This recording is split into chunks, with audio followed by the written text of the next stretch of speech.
vingtaine de commerçants, restaurateurs et hôteliers de Percé unissent leurs voix afin d'appuyer l'entrée en vigueur de la nouvelle redevance touristique de Percé dans une lettre ouverte. Bonjour Cathy, comment allez-vous? Bonjour Marc, ça va très bien, merci. Alors, ce qui nous amène à se parler aujourd'hui, c'est la lettre sous embargo qui a été envoyée par des citoyens, qui a été rendue publique là il y a déjà une semaine, je crois que c'était le 11 mai. Peut-être juste avant de parler en détail de cette lettre-là, est-ce que juste pourriez nous refaire mettre la table un peu sur expliquer c'est quoi cette redevance touristique pour ceux qui arrivent un peu en plein milieu? Je sais qu'on en parle déjà depuis un moment, mais quand même. Pour le pourquoi et le comment dans les faits? Oui. Ben écoutez, cette redevance touristique-là, si je recule de plusieurs années, c'est une solution qui a été cherchée par le conseil municipal.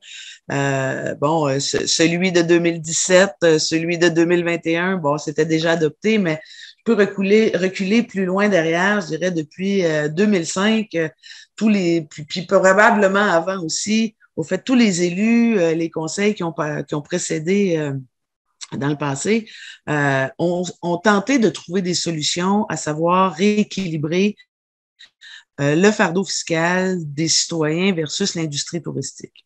Donc, c'est des charges financières qui sont très élevées pour la municipalité de Percé et jusqu'à maintenant, aucun revenu ne revient à la ville de Percé par rapport à l'industrie touristique. Je m'explique. C'est que, bon, on a l'impression et on entend souvent, ça coûte cher à Percé, l'industrie coûte cher et ainsi de suite. Mais tout ce qui est du domaine privé de l'industrie touristique rapporte à des entreprises, mais ne rapporte aucunement à la municipalité qui, elle, a des charges liées à cette industrie-là. Donc, tout ce qui est infrastructure municipale, que ce soit les blocs sanitaires, les haltes routières, la promenade, la collecte des matières résiduelles, le bureau d'accueil touristique, la main-d'œuvre qui est liée à tout ça. Vous savez, puis Percé n'est pas que le cœur du village. Percé, c'est 70 kilomètres de littoral. Donc, les haltes routières, ben, il y en a 6. Des blocs sanitaires, ben, il y en a 11. Donc, on parle d'un grand territoire qui, de toute évidence, demande des sommes annuellement dans le budget municipal pour faire l'entretien et l'embauche de tout ce qui est concerné avec ça. Donc, c'est là où les conseils municipaux précédents ont cherché des solutions à savoir comment on peut rééquilibrer cette charge-là qui revient aux citoyens dans les faits. Parce que jusqu'en 2018, la seule possibilité pour les municipalités était de faire ses revenus en lien avec la taxe foncière. Donc, c'était légalement la seule possibilité d'amener des revenus dans la municipalité qui, bon, évidemment, sert à faire un budget de fonctionnement pour l'année. Depuis 2018, le gouvernement provincial a déposé en fait, ça a été déposé en 2017 et le règlement du PL 122, donc le projet de loi 122, s'applique depuis le 1er janvier 2018. Et ce que ce projet de loi-là nous permet de faire, c'est de gérer notre éco-fiscalité autrement. Donc, de gérer nos revenus avec des nouveaux pouvoirs qui nous permettent d'aller chercher avec des principes de redevance comme ça, utilisateur-payeur. Donc, diversifier les apports dans un budget municipal. Depuis 2018, ça paraît loin, mais en même temps, c'est quand même très récent parce que c'est une nouvelle loi qui a été permise à partir du moment où il n'y a pas il n'y a pas d'exemple, où il n'y a pas de... Les premiers qui l'utilisent, évidemment, il faut s'assurer de faire les règlements en conséquence, de façon très, très légale, de façon très, très organisée. Alors, présentement, en 2022, il y a 5 municipalités au Québec qui se prévaut de ce pouvoir-là. Et là, on peut partir dans tous les sens. Ça peut être une redevance sur les terrains vacants, ça peut être une redevance au développement économique, ça peut être une redevance sur des plastiques à usage unique. La ville de Prévost a adopté un règlement, eux, qui est pour avoir une redevance sur tout ce qui est à usage unique. Donc, les bouteilles de plastique, et ainsi de suite, les sacs de plastique. Et c'est un pouvoir qui nous est octroyé pour justement diversifier nos revenus. Alors, évidemment, nous, à Percé, je dirais notre problématique, mais qui n'est pas nécessairement un problème, parce qu'évidemment, c'est notre économie. C'est extraordinaire qu'on ait un achalandage touristique aussi important. On parle de plus de 500 000 visiteurs. C'est exceptionnel et on ne veut pas nuire à cette industrie-là, bien au contraire. Toutefois, on veut que nos 3 000 citoyens arrêtent de payer entre 12 et 15 de leur taxe foncière pour faire cet entretien-là. C'est pas logique que les gens de Saint-Georges-de-Malbaie, de Val-d'Espoir ou de peu importe sur le territoire de la ville de Percé aient à payer de leur poche pour entretenir la collecte des matières résiduelles ou les blocs sanitaires, etc. Donc, on s'est prévalu de ce règlement-là pour avoir un principe d'utilisateur-payeur. Donc, on se dit, toutes ces infrastructures-là sont utilisées par nos visiteurs. Donc, quand je dis utiliser, évidemment, tout ce qui est l'usure, je dirais aussi, de ces infrastructures-là, c'est fait par les visiteurs. Et nous, on veut pas voir nos infrastructures qui sont déjà très âgées, perdre de leur beauté ou ainsi de suite. Puis là, je vous dirais, on n'est plus à l'heure de l'entretien, là. On est à l'heure du renouveau et de l'amélioration parce que dans ces infrastructures-là, la grande majorité date de très longtemps. Donc, autrement que la promenade, exemple, qui a été inaugurée en 2018, qui est une infrastructure toute neuve, toute magnifique, et on sait à quel point elle a fait parler partout, gagner des prix de mérite en architecture, en ingénierie, etc., nécessite déjà de l'entretien. Si on veut pas qu'elle soit désuète ou qu'elle s'abîme trop rapidement, nécessite de l'entretien à partir de maintenant. Donc, tout ça fait en sorte que dans notre budget municipal, présentement, sur un budget de 7,7 millions, il y a plus de 800 000 qui est dédié à cette industrie-là. Donc là, on se dit, OK, si on va chercher une contribution du visiteur, on aide le citoyen à alléger son fardeau fiscal. Donc, on aide le citoyen. On avantage le visiteur du fait qu'on garantit une pérennité de nos infrastructures et on dit non seulement on va les entretenir, on va les améliorer, mais on va aussi avoir la possibilité de faire du développement dans les années à venir. Donc, offrir la meilleure qualité aux visiteurs qui vient pour apprécier toute la beauté du lieu, mais aussi pour utiliser ces infrastructures-là. Et en troisième lieu, l'industrie touristique comme telle, donc tout le privé que je mentionnais tout à l'heure, tous les commerçants, les hôteliers, les restaurateurs, eux, on leur garantit aussi, en bout de ligne, une pérennité de ces infrastructures-là. Donc, on leur garantit une qualité dans le milieu au niveau des infrastructures municipales. Donc, on a vraiment trouvé la solution qui avantage tout le monde. C'est ça l'idée de cette redevance-là.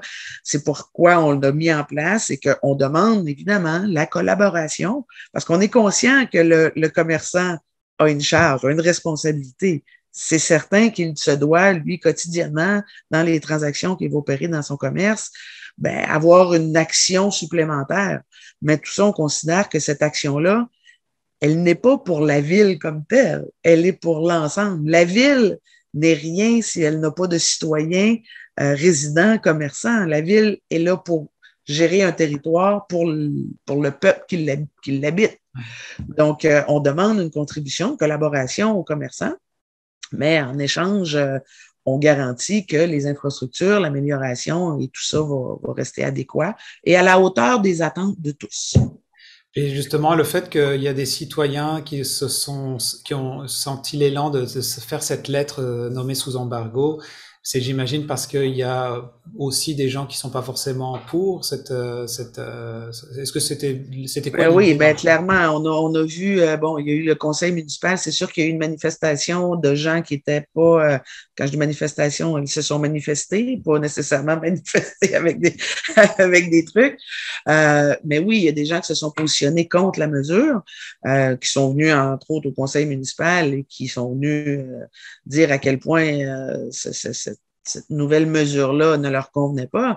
Mais au-delà de ça, il y a tous ceux à qui ça convient, qui comprennent le principe et qui sont en appui. Donc, cette lettre-là est venue la semaine dernière, un peu à la suite du fameux conseil municipal du 3 mai dernier, où les gens ont crié haut et fort qu'ils étaient contre. Mais sur les 19 commerces présents, il y avait plusieurs personnes, il y avait plus que 19 personnes, mais il y avait 19 commerces représentés lors de cette assemblée. Il y a toutes les autres qui, il y en a beaucoup qui ne souhaitent pas se manifester publiquement. Et c'est très, très bien ainsi. On sait que quand on a à faire des affaires avec la collectivité, souvent on préfère s'abstenir de donner son opinion publiquement et c'est tout à fait respectable.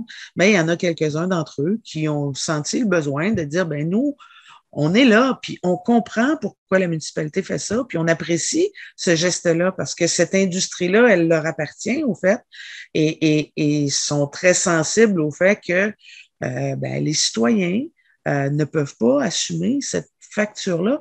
Et si on veut, comme je disais tout à l'heure, améliorer, donc aller au-delà de l'entretien qu'on fait minimalement jusqu'à maintenant, il faut aller chercher des sommes supplémentaires. Et il est hors de question d'aller les chercher sur les comptes de taxes des citoyens et même des comptes de taxes des commerçants. Le taux de taxation citoyen versus résidentiel versus commercial à Percé, il est très élevé. Si on compare à d'autres destinations touristiques au Québec, je peux parler de Bromont, je peux parler de Saint-Sauveur, etc., le taux de taxation commerciale à Percé, il est élevé. Il ne faut pas oublier que la saison d'opération est souvent plus courte que dans d'autres destinations. Alors, pour nous, il était inconcevable d'aller ajouter un taux commercial plus élevé parce que c'est une possibilité. Ça reste une des autres possibilités. Si on veut améliorer le sort, aller chercher des sommes supplémentaires, soit qu'on va le chercher chez le visiteur qui utilise, donc utilisateur-payeur, ou dans l'industrie. Il est hors de question d'aller chez le résidentiel. Donc, il n'y a pas 1000 solutions. Et on était très contents la semaine dernière de voir que certains commerçants avaient osé publiquement nommer leur nom sur un document qui dit, nous, on comprend le principe, on comprend que la municipalité n'a pas des choix élastiques, là. Donc, selon les normes de fiscalité municipale, voici ce qui est proposé et nous, on adhère à ça. Donc, c'était pour nous une très, très bonne nouvelle, évidemment. Voilà. D'accord. Mais du coup, pour conclure, c'est quoi les prochaines étapes dans le fond? Là, il y en a qui sont pour, il y en a qui sont contre, mais c'est quoi les prochaines étapes? Ça doit être voté, passer au conseil municipal? Non, en fait, le conseil municipal a déjà adopté ce règlement-là, vous savez, le 29 septembre 2021. Donc, au moment où il y a eu un peu de manifestation, c'est au moment de l'application du règlement qui est quand même annoncé, qui était annoncé pour le 1er mai depuis le 29 septembre dernier. Même, je dirais, le 7 septembre, si je me trompe pas, où on avait fait dépôt du règlement. Donc, le dépôt du premier règlement, il a été adopté à la fin septembre. Donc, ça faisait déjà une grande période où on savait que c'était là. Donc, pour la suite, écoutez, aujourd'hui, on en parle ensemble. C'est sûr que moi, je demande la collaboration, je demande la compréhension. Ce qu'on souhaite, c'est que les gens comprennent, puis là, je m'adresse à la clientèle commerciale, comprennent que c'est pas un geste qui est contre eux, c'est un geste qui est pour eux. On poursuit, c'est sûr qu'on espère que ça va se passer dans l'harmonie, parce que dans les faits, je vous dirais, encore une fois, tout ce qui est public versus ce qui ne l'est pas, l'appui des citoyens, elle est là, l'appui de beaucoup de commerçants et les commentaires des visiteurs, entre autres, il est très positif, le commentaire. Le visiteur comprend. Le visiteur qui vient à Percé ou revient à Percé vient pour la beauté du lieu, évidemment, de tout son espace naturel, mais aussi parce que Percé lui offre ce qu'il souhaite avoir pendant sa période de vacances. Donc, a espoir que cet entretien-là se fasse. Donc, les commentaires sont très, très bons. Donc, on poursuit. Il n'y a pas de moratoire pour l'instant.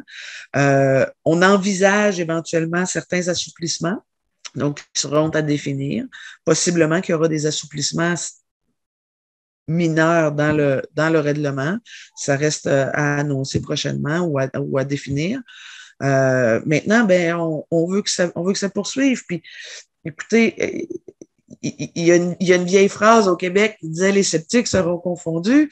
Je veux pas être agressive dans la déclaration, mais je pense que quand le fonds, parce qu'on va créer un fonds, ça peut pas aller dans un budget municipal de fonctionnement, c'est un fonds dédié, mais quand on aura les sommes, quand on aura récolté les sommes, quand les gens vont voir ce qu'on est capable de faire avec ces nouvelles sommes-là versus ce qu'on va dégager du fardeau du citoyen en offrant une réduction de taxes. Je ne dis pas que les gens percés ne paieront plus de taxes. Il y a encore d'autres frais qui sont dédiés au fonctionnement.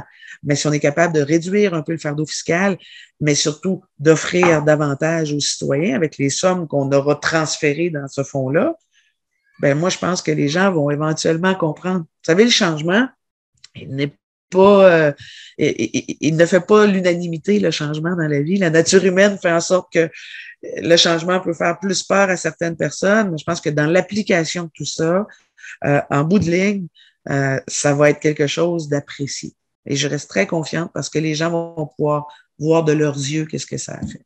Pour l'instant, il y a tellement de désinformation, ne serait-ce que pour la transparence de ce fonds-là. Vous savez, le monde municipal, il est transparent. Là. On ne peut pas se mettre à cacher des trucs ici et là.